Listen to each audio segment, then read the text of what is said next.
You're listening to Cash and Sass. I'm Lisa Marie, your go-to gal for all things money. As the Sassy Wealth Queen and the brains behind the Sassy Wealth Coach, I'm here to take you on a thrilling ride from the financial chaos to sassy and sexy money. Welcome back, my sassy friend, to another episode of Cash and Sass. My name is Lisa Marie. I am the Sassy Wealth Queen and the brains behind the Sassy Wealth Coach and this podcast. And today with me, I have Dwight Heck. And I love your last name because it's like you also put it with the name of your business. He's the owner of Give a Heck Financial, who started his lifestyle financial planning business 21 years ago while living paycheck to paycheck as a single dad of 5 children. Like many of us, Dwight didn't understand the rules of the money game. Using strategies he learned to help himself with his mental roadblocks, he turned his life around and now teaches others to do the same, which is how to live life on purpose and not by accident. Thank you very much, Dwight, for being on my show. And I think I'm going to start it off with, can you tell us a little bit about the living paycheck to paycheck and, just a little bit about your story of like where you said you weren't running a purposeful life. That's a big word I couldn't say. A purposeful life with a budget.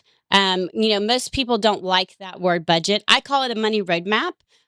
Because when you have a money roadmap, like maps, we sometimes have to take detours. So it lets people know that you're going to have to tweak it along the way, and it may have to shift and change. But tell us just a little bit about your story. Sure. I appreciate you having me on.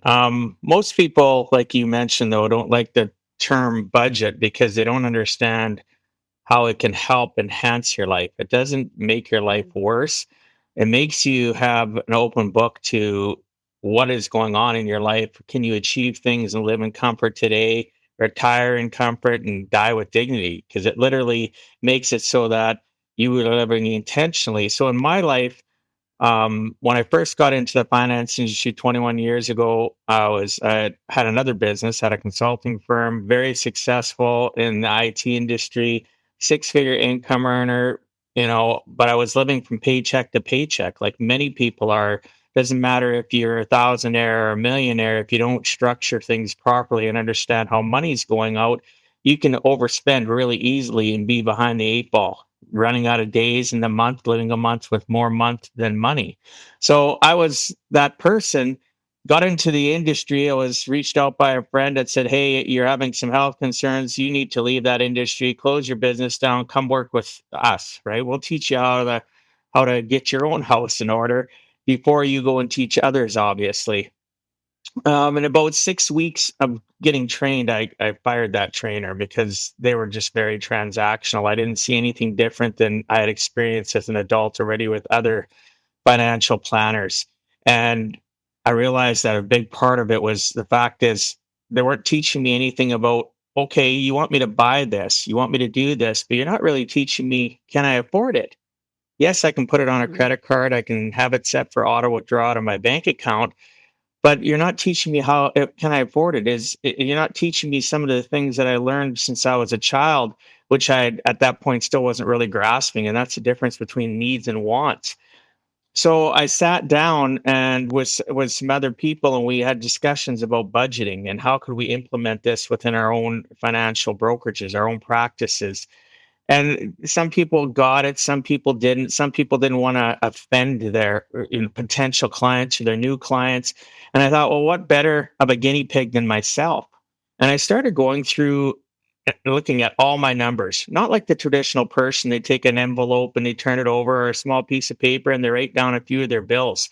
I'm talking detail to this is in the past when I had haircuts and stuff like that, making sure you put down your oil changes and then go back a month and adjust what you had budgeted for groceries, if it was higher or lower, to see what my end result was.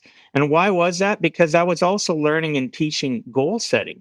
Well, some of my goals were to get out of some debt that I was in, to be able to go on a paid vacation without always having to use a credit card and pay it off the next 6 months, year, 2 years, plus save for retirement. Just do things that all of us want, but we don't know how to do it. And that active budget, as I was going through the process, it was a giant light bulb effect, a giant wake up call. I was along the way of doing this with myself. I learned debt roll up processes and how to utilize the budget to get out of debt very effectively, how to save for what I wanted, to get things that were wants but weren't needs. So making sure that my budget controlled and was able to pay for my needs. I also had to be honest with myself. I'd look at those costs and go, do I really need that subscription service? Do I really need to spend that? Wow. Like, I'm going and looking at presents for people and I'm just spending whatever. There's no controlled spending, right? I needed to wake up and say, hey, I'm not spending $100. I'm spending 75. They're going to be just as happy, or 50, or whatever the case may be. And I started, literally, a budget is, I had somebody on my own show here recently and about finance, and we are talking about it. And they put it succinctly that a budget is like a diet for your money, right? It's a lifestyle way of living so that I know I can live better. So fast forward raising my children, it was crucial because I went from being a single dad of 5 kids, and within 6 years, 7 years of being in the industry, I got them full time. I wasn't joint anymore. I had them full time, 24 hours a day. They were my responsibility, 100% financially. And I got caught up in stuff and raising them. And I stopped budgeting because I was literally running on a hamster wheel, getting them to extracurricular activities, getting home, cooking meals, doing laundry, trying to deal with my clientele still, that I let my own life slide. And I fell into quiet desperation. And why do I bring that up? Budgeting stops that from happening. When you live a controlled Mhm. life through your numbers, you don't live in quiet desperation. You live understanding, oh, this is a tough month. I need to do things differently next month to compensate for it, or whatever the case may be, or maybe it's the prior month to it if you're really good at budgeting. And I started falling back into depression and financial worry, that tightness in my chest. And I had to sit back and think to myself, what did I do? What have I done the last 7 years? I haven't felt this way. Let's see. I forgot that I need to actively budget. And I started doing it again. Right. It then hit that. It was 2008 when the housing industry crashed and the financial markets crashed. And it was a game changer, a lifesaver for me, and how I felt at night, how I'd wake up in the morning, how my kids viewed things. Because then I started coaching them more about needs and wants. I had stopped doing, as they were aging, because now some of them were teenagers. At the 5, I started teaching about the needs and wants and teaching them about, you want this? Is that a need or a want? Sometimes they go, sigh, yes, dad, we know it's a need. Or no, pardon me, it's a want, not a need. And they'd walk away. Right. And it was a real wake up call. But the focus of all of this, so, is that budgeting is so important for a purposeful life. I talk about it in my own book. There's a whole chapter on, um, 2 chapters, part one on goal setting and one on how to effectively budget. And the two are tied together because you have to know Yeah, what you I want. agree. You have to know what's important, Well, you right? have to know you have to know your wants and your desires. I tell Yeah. my clients all the time, that if your spending isn't aligned with your wants and your desires and your core values, along with your business not being aligned with it, then it's not going to work. And the reason why is because you're going to feel it's too restrictive. You're going to feel like it's a crash diet, not a lifestyle change. And I tell my clients all the time, you know, there's a meme out there that says this or that. And I tell them that you don't have to choose. You don't have to not go out to eat. What you need to do is be purposeful. Okay, this is how much I'm spending out to eat. Do I want to spend this much, or do I want to cut it back and save for that trip I want, or go buy a present or something? Because when a lot of times when clients come to me, I don't have any money, and I can go in and just look at the last 3 months, and I'm going, okay, well, this is where your money went. Is this where you want it to be going? They'll go, no. Okay, well, that's the reason why we build. You say it's a purposeful budgeting. I call it a money roadmap. And the reason why I call it a money roadmap is because when it's personalized to you, including like what you're talking about, your oil change, as one off expenses, the yearly expenses that we don't think about. I'm in South Carolina, so we have car taxes. once a year. And I know a lot of states don't. We do. And, they sneak up on us when we don't think about it. They're yearly. Who thinks about car taxes? I think about them because I talk about them because it's an example, but because it's once a year, and if it sneaks up and you're not prepared for it, depending on the vehicle you have, you could be paying anywhere between $500 to $800 property taxes per year. And so what I do, I have a vehicle savings account that's just for my vehicle, for my oil changes, emergencies, and also the property taxes. And so much a month goes into that savings account so that it doesn't throw a hiccup on the everyday, monthly budgeting. And so I think it's important. You can go out and get all these spreadsheets on budgets. And the reason why they don't work is because they don't show you how to effectively do it based on your lifestyle and your wants and your desires, and they don't show you how to include everything in there, right? And I think that, like you're saying, having the goals and then having a purposeful budget is really important. And one of the things that I love about it is I always say, okay, to my girls, is this a need or a want? They'll roll their eyes at me. They're at that stage. They're teenagers. They roll their eyes at me. And they'll go, it's a want. And I'll go, okay, well, if it's a want, you get an allowance. Do you need it like right this second? No. Save it up. Exactly. Save it up. And one of the ways that I cut back on the always wanting to go out to eat is they know to come and ask. They now come and ask, Mommy, is there money in the out to eat account? I have a savings account specifically for out to eat. And if there's not any money in there, they don't get to go out to eat. They know it's only once a week. They're allowed to go have some kind of fast food. That's the max. And there has to be money in that account. And if there's not, then they have to wait until the next month when money gets put back into that account. And it's showing them that, money is just not readily available for us to throw away. And again, it's being purposeful. It's being mindful. It's being strategic. And again, because if we're throwing money away, then we're not able to get to those things that we want and, live the life that we want and do the things that we want to do. If whether it's travel or buy a house or, whatever those things are. So I love the fact that that you're teaching your kids that and that how you're saying you can live a purposeful life. I tell people all the time that a budget isn't to restrict you. It's to actually give you your power back so you know where your money is going and you can tell it, okay, this is where I want it to go. No, I don't want, do I really want to be spending $300 on cable? No. And you make decisions based off of that. So, I haven't had cable in, I don't know, years. And that's because I didn't want to pay $260 for cable anymore. I stopped cable before everybody else stopped cable. So you were a cord cutter, but you were one of the the pioneers of cord cutting. There you go. You're a pioneer. We can have Netflix and we can have the Roku. This is before Paramount. This is before all the extra ones came in. It was Netflix. The Hulu was Roku, and I think there was one other thing, and that was it. And I was like, and I can spend $25 a month or this. And I was like, I don't watch enough TV for this. And out it went. And we've been without it for 8 years, almost 9 years. And now we've added like CBS Access and Disney Plus. I still spend less than $50 on, any of the things. And people are like, oh, go back to cable and you get all these channels. Yeah, no. I would rather have my $280 go somewhere else. I would rather it go towards a vacation or something. And again, there's nothing wrong with having cable. Point is you need to decide if that's exactly where you want your money to go.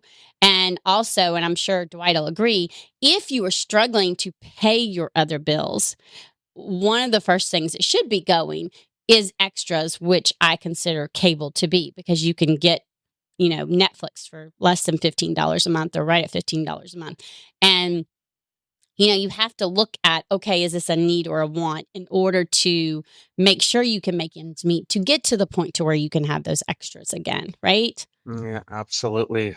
The streaming services are grand, cable's grand, and you have to look at your life. And if your goal is to be a TV junkie and that's a need for you, then I guess it goes into your budget. For most of us, if you're struggling to pay your bills, you need to look at your expenses and be holistic about it. Your spending out account for eating out. I don't know how many people have been doing it for 21 years. They're broke. They can't afford their kids' extracurricular activities. They've got no money. They're going into overdraft. Oh, there's no way you're going to be able to help me free up money. And after we get through, doing the budgeting and goal setting, and then we'll go through and we're saying, okay, you tell me what's a need and a want in here. And obviously, there it's like a shotgun blast. They don't have it just spreads everywhere. They don't really understand. And I'll go through and we'll start doing the needs and wants. All of a sudden, there's $50, $100 they can free up. There's $200. Oh, Mr. and Mrs. Client, or if it's an individual and I do business budgeting too, person, look at the money we can free up. Your goals state this. Hey, that money will fit that goal. Or hey, that money will help you with two of these goals, and within we're going to help you set it up so you auto save that every single month. And oh, you've never had an emergency fund. Well, we just freed up $200. Let's figure out how we're going to break up this $200 for some of these goals that you have that we've already identified as wants. Oh, you're massively in debt. Well, how, are you comfortable with it? Does it keep you up at night? Should we accelerate paying it off right away, or do you want to pay part of it off with that 200 and put part of it toward your vacation fund so you can still have some fun? Exactly. Or an entertainment and there's account going to nothing movies, right. And there's nothing wrong with which way it goes, whether if you want to aggressively pay off the debt or not. It's based off of, okay, what's good for your nervous system and how you're going to be okay. Like, I'm okay having some debt because, again, I don't believe all debt is bad. I believe if we use it strategically, it can actually be good and it can help us in our business and sometimes our personal lives when we have emergencies. Again, use it strategically. Now, I can say that because I'm 50, and before I turned 40, I've had 2 foreclosures, a short sale, and a Chapter 7 bankruptcy. And the Chapter 7 bankruptcy was before I turned 30. I've ruined my credit several times over and have rebuilt it. And now it's the highest score it's ever been. And it's still not quite where I want it. And so when I say be strategic with your credit, you have to, if you utilize it correctly and utilize it strategically, you can, especially now with the cashbacks and the points, you can actually earn free cash as long as you're not elevating it and spending it frivolously on things and not thinking about it. So again, it's using it strategically to your advantage. There was a time that I didn't do that. And so I made it to where I refused to have a credit card until I got in that mindset of being able to do that. And so I've actually had one client, I told her to go put her cards in the freezer. She was like, what? I said, go stick them in a Ziploc bag, stick them under something in your freezer, out of sight, out of mind. I've gone one step on that. One of the presentations I do shows a jar with the credit cards in there filled full of water and frozen solid. That'll work too. That way you can't get them out. I like that. It's not easy. It's not easy to access them, right? And that's the problem. People will hide them in their cupboard, hide them in whatever they do. Well, and nowadays you don't even have to have your card, right? You can go online and, Amazon's got them all listed and then they have a one-click pay. And I actually did away with my one-click. There's a way to make it where it's not active. And I made it to where it wasn't active. And people are like, why? And I was like, because we end up impulse buying. I said, so now I have a rule. When I go on to Amazon to look for something, if I add something to my cart, I wait 24 hours. And if in 24 hours, I am still thinking about that thing that I found and decided I needed to buy, and there's money, okay, I'll buy it. And they're like, okay. I said, do you want to make a bet what happens normally in 24 hours? They go, what? You buy it? I was like, no, I forget about it. I do the same thing, actually. To this, and so if I forget about it, then it's not something I need to have right now. Well, why do people impulse buy, though? It's not always about the fact of it can be the 6 inches between their ears. They're depressive, so they're buying for that dopamine hit, and then they have the buyer's remorse or whatever the case may be, or they sit with somebody that makes them feel less than worthy, right? Because And they've then they go bought buy. this, and Yep. yes, and even though they can't afford it, they want to, or they want to project something to an individual or group of people that they have more than they do. Most people, those listening, most people on the planet, if you see them and you open up the book of their life and you look inside, it's empty. They're literally barely hanging on. They're statistically in North America, most people, there's 90 days away from losing everything if they lost their job. No savings, no emergency fund, nothing structured and in place. And 90 days later, they're getting people knocking on the door saying, hey, you owe us this. Right. I've seen so many people have been reached out to me and it's too Well, late I for me mean, to I've help been them. there. They've lost their, and I'm not judging them because I've gone through the hills and valleys of the financial world. That's what makes you and I great at coaching and mentoring other people in Mhm. finance because we can empathize, we can connect with them, we can Yeah. share those Well, and stories, right? right. And I tell people all the time, here's the thing, there's no judgment because you can't tell me anything that I haven't done Eh, or seen or occurred. One person was afraid to come and tell me they had their vehicle repossessed. I was like, honey, do you really want to know how many I've had repossessed over the course of my life? And I mean, I'm not laughing or saying it's not serious. Don't get me wrong. And I'm not saying, um, and I'm not saying it like it's a good thing. What I'm saying is there's no judgment because again, I've been there. I've been afraid of that judgment because I've been at rock bottom. I was on food stamps and I was told I was never going to get off when I got on them. And that was when I started my business. And there's a whole story around all that. And 3 years later, I was off of them because I was determined and because I knew in the process, I realized that money mindset and money management go hand in hand and you can bring in all the money you want. And like Dwight says, if you're not managing it, you're still going to be broke. You're still not going to have anything because you're not telling it, you're not deciding and being in charge and having that power of where you want it to go.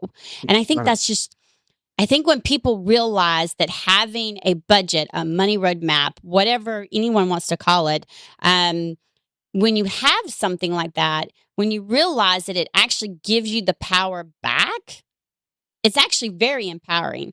I like looking at mine, and I'm going to be honest. My business has shifted, and there's been some things that have happened over the last 6 months that if I wouldn't have had the plan that I have and the accounts that I have, I'd probably be more screwed. Like literally.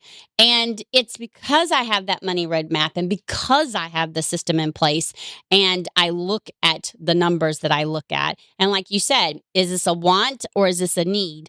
Is there anything that can be cut back or adjusted right now while we're having that rough period?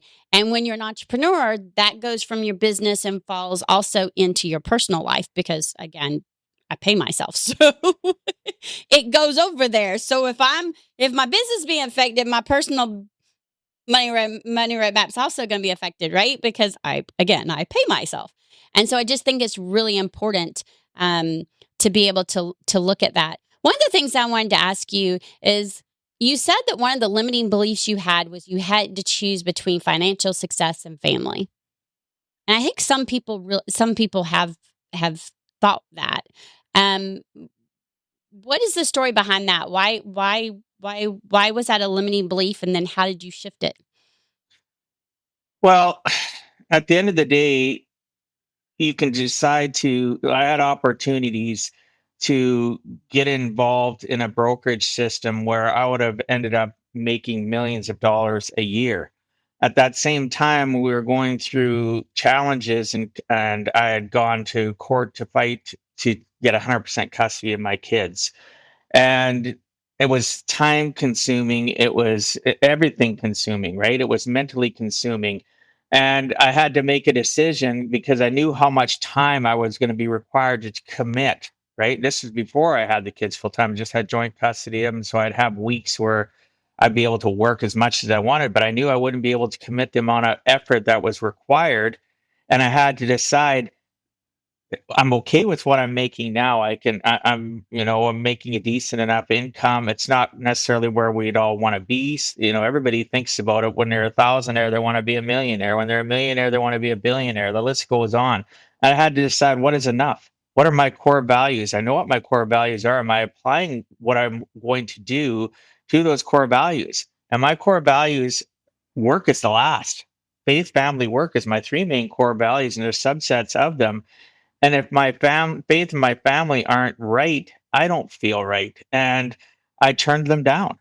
And I actually walked away from the opportunity. Those same individuals are all multimillionaires because of it. But every one of them, and I'm not exaggerating, have crappy family lives. They're now adult kids, don't communicate with them. They don't have great relationships. I have great relationships with all five of my kids. I see my grandkids. The list goes on. I'm not a millionaire, but at the end of the day, I have enough to sustain myself, to go on trips, to be happy, to pay my bills.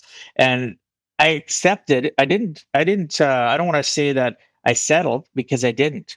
I made a No, conscious you choice decided right based on my core based values, on and your based desires and your that core my values. family was more important. See, my dad, Hmm. I love my father. My father, very, very wealthy entrepreneur with a business. He's long retired. He's in his 80s now. Never seen him growing up. Work, work, work, where it was his core values. And I've seen myself initially when I got into my first business, my first as a serial entrepreneur, as a consultant, and I had a retail computer company.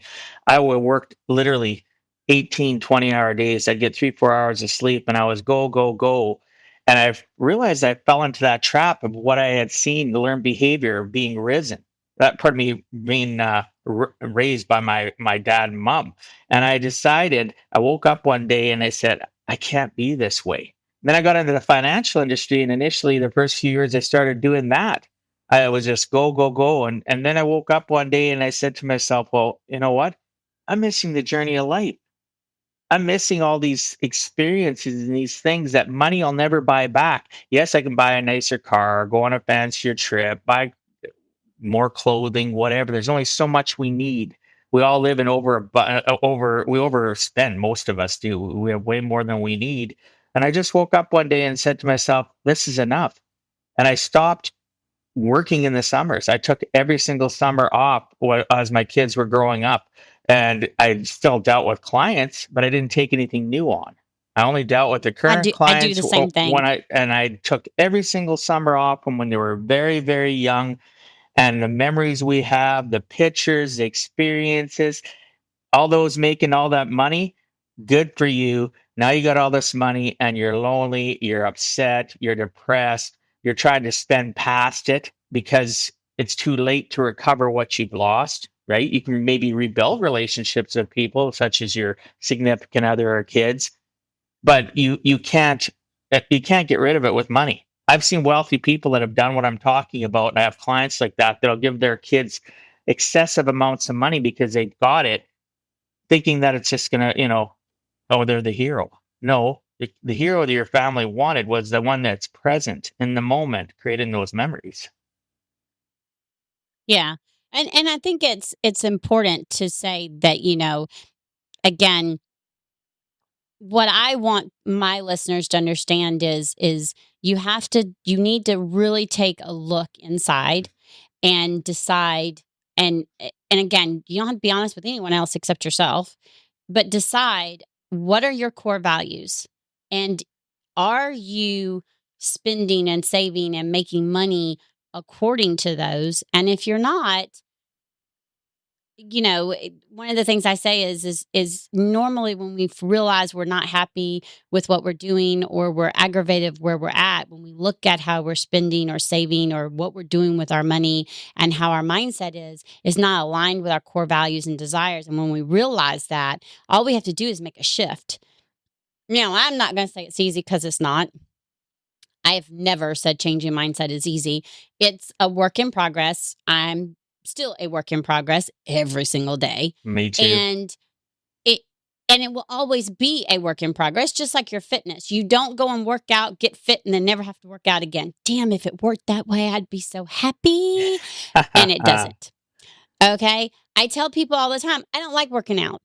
And they're going, wait a minute, Lisa, but you do 6 days a week. Yes, I do. And the reason why I do is because I don't like it when I don't, even worse.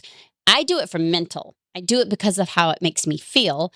And I know it keeps me healthy. But mine is more what it does for me mentally to keep my mindset right and keep me going more than anything. And so, because I tell people I don't like working out, and yet I don't like how I feel when I don't. So I work out. But It's I like life the is way a it trade-off, feels though. afterwards, right? Things are a Right, trade-off. exactly. Life's a trade-off. You have to make choices, Right. and what do you want? So I'm not judging the people that out there that want to work, work, work. I'm just telling you there's a consequence. But you There's a don't have, and consequence to all of it, right? Good or right, bad. And right. And you can make money and not have to work yourself to the ground. That it's possible. During the summer, I may work later on Mondays and Tuesdays, and with my current clients. And the reason why I do is because Wednesday will be my on business work, whatever I'm in the process of getting ready for the fall. But during those 2 months, I take on no new clients, one-on-one clients. Matter of fact, for my podcast, there's only one recording day in June and one recording day in July and nothing else because I'm a summer girl and I'm going to be outside somewhere, pool, uh, water park, somewhere with my girls. We're Thursday, Friday, Saturday, and Sunday are our days. And, I always know those will be lower revenues because I don't take on new clients. I have my current clients, but I don't take on any new clients. And at first I had the fear of being judged. And then I was like, yes, but working like this through the summer is not aligned with my values. I love summer. I don't mind working during the winter because I don't like winter and I'm not going outside. I love summer. And when I realized that, it was easy to make that shift because it's like, okay, why are you not happy? Because you're working even harder during the summer than you do during the winter, and this needs to flip. You don't go anywhere during the winter because you don't like the cold. So I flipped it. And this will be the third summer in a row that my schedule has already been shifted. My clients know. They know that if they're normally on Thursday for the call, they're being moved to Monday or Tuesday, and it'll be a little bit later because Thursdays are out. And that's just it works. And honestly, your clients are going to be okay with it. I didn't think they would be, and they are. They like seeing you do something aligned with your values because then it lets them know they can also do it. So I just think it's really important. And some people are really against budgeting again because they think it's going to be restrictive. And I think the biggest thing that me and Dwight are both saying is it's not restrictive. You get to choose, and what you choose is going to have there's a consequence anyway, right? So if you want to save for this vacation and you can't do this and have that, then which one are you choosing? One of the consequence is you're going to get this over this. But I don't like using it as a consequence. I don't like saying I had the power to make a choice and I made the choice, and then I'm okay with the choice because I'm the one that made it. I had the power. I had the power to choose. And so when you look at it that way, to me, it's not really a consequence. It's like, okay, I want to save for this. I'll just wait on this. I'll save for this first, reach that, then I'll save for this. That's what I do. I say which one I want to save for first. Which one do I want to go for first? Then I do it. Then I go for the other thing. And sometimes that other thing you don't want later. And you're like, oh, I'm so glad I didn't choose that one. I want to do this now. And you go for that. I just think it's important to realize that working and making money is not the be all end all. It's yes, it helps the world go round, but when we can create and retain it and expand it to make the world a better place and to also be with our kids and to travel and do things, that's what, especially when it's aligned with your values and your desires, then that's what really matters. I think that's I know I could talk about that all day. Um, that I'm really passionate about it. If you can't tell, um, one of the things that you also talked about uh, was like one of the hardest things of managing was like making corrections or things such as like the pandemic that kept people at bay. Um, and I think that's important too, because sometimes as business owners, we have to be able to make those shifts, right? We have to be able to say, okay, like you're talking about, what can be cut back to get us through the tough months, right? Um, can you talk about that? Like, what are some of the things that you looked at to make some of those changes so you could get through the pandemic, for example, or through a slow month or whatever?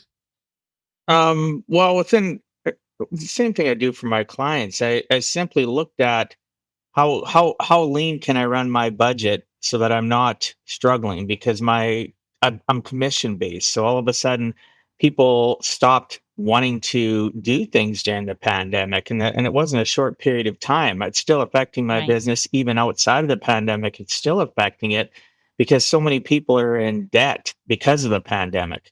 They haven't caught up, and some people, if they don't get help, will never catch up. So I looked at my circumstances and realized I went from making X amount of money. Now I'm making Y amount of money. My budget was based on X. I'm going to have to trim things out. The pandemic was natural for trimming things out. The things that I did going out, all of a sudden weren't able to do. So I was able to easily transition, but it wasn't so easy for some people. They'd reach out to me, we'd jump on a Zoom call, I'd look at their budget with them and there was nothing we could do. They were already living so trimmed, right? They were living a life of what I call broke. For me, living broke for my clients is they break even every month. Beyond broke is when they're living more month than money, right? And thank goodness over the pandemic, I had the ability to live off of emergency fund. I had a massive savings that I had been saving up for that rainy day, right? And that's what helped me be able to still live better. There wasn't a lot, to be honest with you, that I could cut off my budget that I already hadn't cut, that I already hadn't trimmed off, because when you're living a purposeful life, you're living that financial roadmap. I use that terminology to my clients too. The financial roadmap. If you're doing it right, you're not. There's not a lot I could trim, right? Yes, I could cancel, Paramount for an example, the streaming service, and it's going to save me $9.99. Will that make a difference for some people? Absolutely. For me, I didn't need to, right? So again, there's nothing I can give advice as to what to take out except for look at the obvious.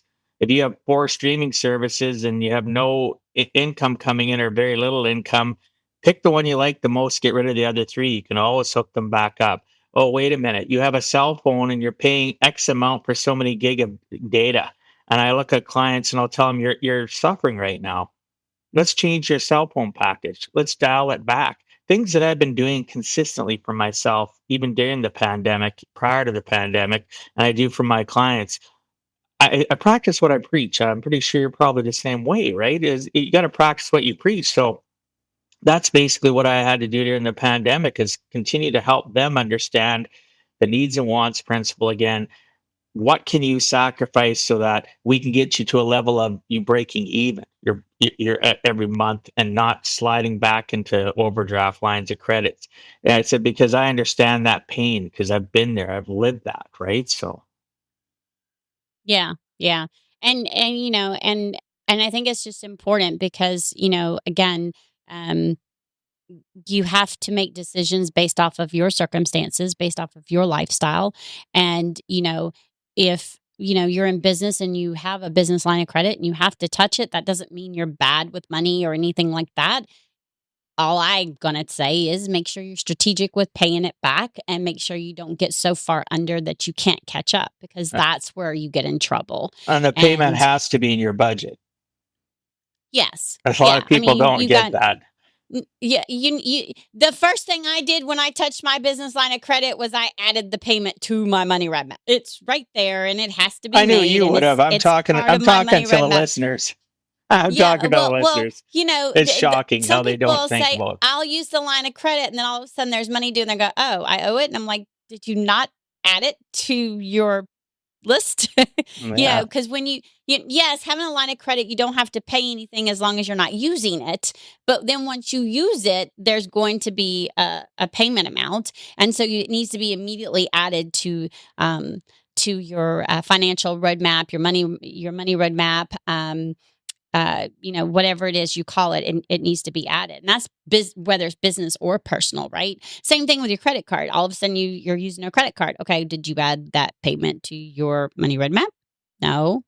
Well, you are going to have to make a payment, and then I tell people, okay, you had to go and use it to put tires on a vehicle. Hello, been there. Trust me. That's a need. And right, it's a Yeah. need, and you did it, and it was more than what you thought. Okay, now I'm going to ask you, let's sit down and come up with a plan to pay it back in so many months, however, whatever you're looking at. So that way the payment is then up there and included. So that way, if you're able to pay more than the minimum, then you're able to get it paid off quicker. Just again, it depends on the situation. Again, I think it's really important to understand that all of it needs to be aligned, with your values. I had one client who, she didn't realize how much they were spending going out to eat between her and her husband for lunch, when they're working and both own their own business. And so when I had her do what I call a quarterly check. So she had to go and pull 3-month statements, and you actually have to print them, and you actually have to go and highlight. And I make them do it because then it's forefront with their eyes. And when she did it and then she added it up, she had a call with me and she went, "Holy crap." And I went, "What?" She goes, "Okay, no, I know what you're going to ask me." And the answer is no. And I said, "What am I going to ask you?" She said, "What you always ask me. Am I okay with this amount? Is this what I want to be spending? Is this where I want this money to be going?" I was like, "Okay." And she was spending X $100, and she was like, "No, I'm not okay with this." And I was like, "But you didn't realize it." And again, we have debit cards, easily slide, credit cards, easy slide. Even if you're not using credit, the debit cards are just an easy slide. You don't think about it. So they didn't realize how much money they were spending, and they're not struggling. She just wanted to be able to put money somewhere else. And she was saying it wasn't there. And when she did it, she realized it was there. They were just putting it on out to eat. So her and her husband sat down and came up with a spending amount that they were willing to do on out to eat, what was okay with them, and then which was a good chunk less. And we created a plan, made sure it was in the money roadmap, and then we put that extra $300 that they were spending. It was a lot of money they were spending. This extra $300 into an account where they wanted it to go, kind of like what you're saying. Okay, we can put this toward this vacation fund. We can put this towards that. And when we do these, I still do my quarterly checks because, again, sometimes life happens and we don't realize we're spending extra, especially with the debit card. So I do my quarterly checks to make sure that I'm still in line with what I've got budgeted for, like my gas and for the things, and make sure it's all still aligned. Because the prices of groceries increase, the price of gas will increase, and making sure that those all still check out is really important. So it's just making sure that I tell people all the time, knowledge is power, and burying your head in the sand isn't going to get you to the next level. It's not gonna help you have a better relationship with money. Knowing your numbers will, which is what a purposeful budget will do, which is a roadmap, financial roadmap, money roadmap, however you want to call it, that will help you change your relationship with money because you'll know what's actually going on with your money. And I just think that's really, really important. Dwight, you have a free offer for my guests. Will you please tell them about it? It was, I think it was It's my book. Yes, your book. Yeah. Will you please tell them about that? Sure. If they you can go to giveaheck.com. You can click on the book part of the site. You can read up on it, and you can actually get the book for free just by paying the shipping and handling. It'll get shipped to you. If you're outside of the US, you can get the PDF for free. But if you actually want the physical copy of the book, you'll pay the shipping cost, the $6.95. It'll get shipped to you, and you'll always have the opportunity to book a free call with me, right? A strategy call to see if there's something I can do to help you, because I do way more than budgeting. I do a lot of lifestyle coaching the last 21 years. When you're in the business of doing what Lisa and I do, we literally are dealing with a lot of stuff between the 6 inches between your ears, right? We're helping you think differently about your life, how to process things differently. Knowing the difference between a need and a want is processing differently. Understanding values of your core values of family versus work, work, work. That's a shift in a thought process. So it's so much more than just implementing the numbers. We utilize strategies and things that are going to help you live a life that's purposeful and not by accident. So check it out. Grab my book. Awesome. Yeah, you can reach out to me and have a free strategy call. And yeah, thanks for listening. I absolutely love it. I hope you will take him up on that because a free strategy call is anyone who can help with the lifestyle coaching and the help you see the numbers and all that. It's always worth it. And thank you so much, Dwight, for being on my show. I thoroughly enjoyed having you and my sassy friend. Until next time, remember to stay sassy. Bye. See ya. Thanks for joining us this week on Cash and Sass. Check us out on social media and on our website at www.thesassywealthcoach.com, where you can download my free Money Story Start Guide. The website again is www.thesassywealthcoach.com. And as always, subscribe to the show to catch every new episode and leave us a review so we can continue to bring you fresh content. And remember, yes, it is possible to have sassy and sexy money. See you next week.